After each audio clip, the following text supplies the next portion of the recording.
দুপুরের সংবাদে আপনাকে স্বাগতম। প্রথমে জানিয়ে দিচ্ছি সংবাদ শিরোনাম। সূচক ও বাজার মূলধনের পতনের মধ্য দিয়ে গেল সপ্তাহের লেনদেন শেষ করেছে ঢাকার পুঁজিবাজার। বাজারে বেড়েছে ঝুঁকি এড়াতে জেনে বুঝে বিনিয়োগের পরামর্শ দিচ্ছেন বাজার বিশ্লেষক। বেনাপোল বন্দরের ইয়ার্ড ও পণ্যাগারে জায়গার সংকট। বছরের পর বছর গাড়িসহ বিভিন্ন মালামাল পড়ে থাকলেও নিলাম ও ধ্বংসে দৃশ্যমান উদ্যোগ নেই কর্তৃপক্ষের।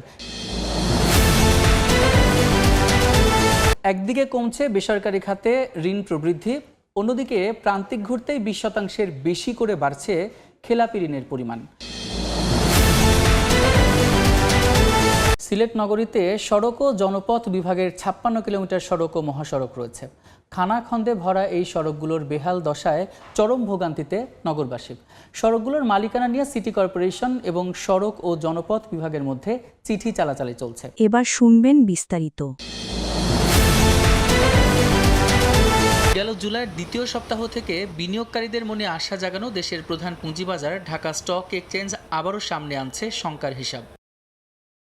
গেল সপ্তাহের লেনদেন হিসাবে ডিএসির প্রধান সূচক ডিএসি এক্স প্রায় 133 পয়েন্ট কমে নেমেছে 5283 পয়েন্টে, যা গেল 22 জুলাইয়ের পর সর্বনিম্ন। সেদিন সূচকের অবস্থান ছিল 5270 পয়েন্টে। সূচকের সঙ্গে গেল সপ্তাহে কমেছে বাজার মূলধনও। সপ্তাহ শেষে ডিএসির বাজার মূল্য নেমেছে 7,17,126 কোটি টাকায়, যা আগের সপ্তাহের চেয়ে 7,936 কোটি টাকা কম। উত্থান পতনে থাকা দৈনিক লেনদেন গেল সপ্তাহের তৃতীয় কার্যদিবসে সর্বোচ্চ 787 কোটি 48 লাখ টাকা উঠলেও সপ্তাহ শেষ করেছে 530 কোটি 18 লাখ টাকায় নেমে। অথচ এক মাস আগে 7 সেপ্টেম্বর দৈনিক লেনদেনের পরিমাণ ছাড়িয়েছিল 1441 কোটি টাকা। এ অবস্থায় অর্থনীতির নানা দিক বিবেচনা করে বিনিয়োগের পরামর্শ দিচ্ছেন বাজার বিশেষজ্ঞরা। যেগুলো বেড়েছিল সেগুলাই কমছে, এমন হয় নাই যে আগেই কমেছিল আরও কমতেছে। অল্প সময় ভালো গ্রোথ হয়েছিল সেগুলোই কমছে। তাহলে কেউ প্রফিট নিলে তো আপনি তাকে জোর করে আটকাতে পারবেন না। বাট আমার বরঞ্চ জেনে বুঝে কেনা উচিত যে কখন আমি কিনবো। মেজর ফোকাসটা থাকবে যে বাজারে যাতে সুশাসনটা ফিরিয়ে আনা যায় এবং বাজারে যাতে মানুষের আস্থা আসে। তো এই জায়গাগুলোতে আসতে গেলে ধরেন অনেক ধরনের পলিসি সাপোর্ট দরকার। আমাদের এনবিআর এর সাপোর্ট দরকার, বাংলাদেশ ব্যাংকের দরকার, নিয়ন্ত্রক সরকারের পক্ষের দরকার, বা নিয়ন্ত্রক সংস্থাও কিন্তু রাষ্ট্রীয় কিছু কোম্পানিকে আনার জন্য অনেক দূর এগিয়েছে আলাপ আলোচনা। এটাকে বাস্তবায়ন মানুষ দেখতে চায়। শেয়ার বাজারের হিসাব সংরক্ষণকারী সরকারি সংস্থা সিডিবিএল বলছে, গেল সপ্তাহে সূচক পতনের মুখে কিছুটা বেড়েছে শেয়ার শূন্য বিও অ্যাকাউন্টের সংখ্যা। তবে ডিএসির সাপ্তাহিক প্রতিবেদনে জানানো হয়েছে, দর বৃদ্ধির শীর্ষে থাকা 10 কোম্পানির মধ্যে 9টি এ ক্যাটাগরির। আমদানি পণ্যের ধারণ ক্ষমতা 55,000 মেট্রিক টন। তবে এখানে সবসময় পণ্য থাকে 1 লাখ মেট্রিক টনের উপরে। জায়গার উপরে মাঝে মধ্যেই কিন্তু খোলা আকাশের নিচে মূল্যবান পণ্য সামগ্রী খালাস করতে হয়। এতে রোদ বৃষ্টিতে যেমন পণ্যের গুণগত মান নষ্ট হয়, তেমনি এ সমস্ত পণ্য কিন্তু বন্দর থেকে চুরি হওয়ার আশঙ্কা থাকে। অভিযোগ উঠেছে বেনাপোল স্থলবন্দরে বছরের পর বছর নিলাম এবং ধ্বংসযোগ্য পণ্য কাস্টম কর্তৃপক্ষ ফেলে রাখায় এই পরিস্থিতি তৈরি হয়েছে। বেনাপোল স্থলবন্দরের তথ্য মতে আমরা যেটি জানতে পেরেছি, বর্তমানে বেনাপোল বন্দরে প্রায় 1 শতাধিক বিভিন্ন ধরনের মোটর কার সেটি 15 বছর ধরে পড়ে আছে। এছাড়া কিন্তু বন্দরে 12,695 মেট্রিক টন নিলাম এবং ধ্বংসযোগ্য পণ্য রয়েছে। এই সমস্ত নিলাম এবং ধ্বংসযোগ্য পণ্যের মধ্যে 3,250 মেট্রিক টন রয়েছে সেটি বিপজ্জনক রাসায়নিক দ্রব্য। বন্দর কর্তৃপক্ষ আমাদেরকে বলছেন, প্রতি মাসে কিন্তু তারা যে সমস্ত পণ্য নিলাম বা ধ্বংসের তালিকায় আসে সেই তালিকায় তুলে তারা কাস্টম কর্তৃপক্ষকে অবগত করে আসছেন। বেনাপোল বন্দরের সাধারণ ব্যবসায়ীরা আমাদেরকে জানিয়েছেন যে বছরের পর বছর বন্দরে এই সমস্ত ধ্বংসযোগ্য এবং কেমিক্যাল পণ্য পড়ে থাকায় যেমন জায়গা সংকট সৃষ্টি করছে, তেমন কিন্তু যে অগ্নিকাণ্ডের আশঙ্কা কিন্তু রয়েছে। আপনি জানেন প্রতি বছরই কিন্তু বেনাপোল বন্দরে এই সমস্ত মেয়াদোত্তীর্ণ কেমিক্যাল যেটি তাপ বিকিরণ করে কিন্তু অগ্নিকাণ্ডের সৃষ্টি হয় এবং এই অগ্নিকাণ্ডের কারণে কিন্তু ব্যবসায়ীরা প্রচুর পরিমাণে ক্ষতিগ্রস্ত হয়। তবে দীর্ঘদিন ধরে এর সমস্যা থাকলেও কিন্তু কাস্টম কর্তৃপক্ষ এই সমস্ত পণ্য নিলাম না করায় কিন্তু যেমন জায়গা সংকট সৃষ্টি করছে, তেমনি কিন্তু বন্দরে যারা ব্যবসায়ী তারা সবসময় কিন্তু একটি অগ্নিকাণ্ড আতঙ্কের মধ্যে দিয়ে তাদের কিন্তু ব্যবসা বাণিজ্য পরিচালনা করতে হচ্ছে। আপনি জানেন প্রতি বছর বেনাপোল বন্দরে প্রায় 25 থেকে থেকে ২৬ লাখ মেট্রিক টন বিভিন্ন ধরনের পণ্য আমদানি হয়ে থাকে এবং এই আমদানি পণ্য থেকে সরকার প্রায় ১০,০০০ কোটি টাকা রাজস্ব আদায় করে থাকে। তবে বন্দরে পণ্য রক্ষণাবেক্ষণের কারণে কিন্তু প্রথম থেকে রয়েছে কিন্তু নানান অভিযোগ। ব্যবসায়ীরা আমাদেরকে বলেছেন তারা চাচ্ছেন যে দ্রুত কাস্টম কর্তৃপক্ষ এই সমস্ত নিলামযোগ্য পণ্য বন্দর থেকে সরিয়ে বন্দরের জায়গা বৃদ্ধিতে সহযোগিতা করবেন এবং বাণিজ্যকে নিরাপদ করবেন। এই ছিল বেনাপোল স্থল বন্দর থেকে আমার কাছে সর্বশেষ।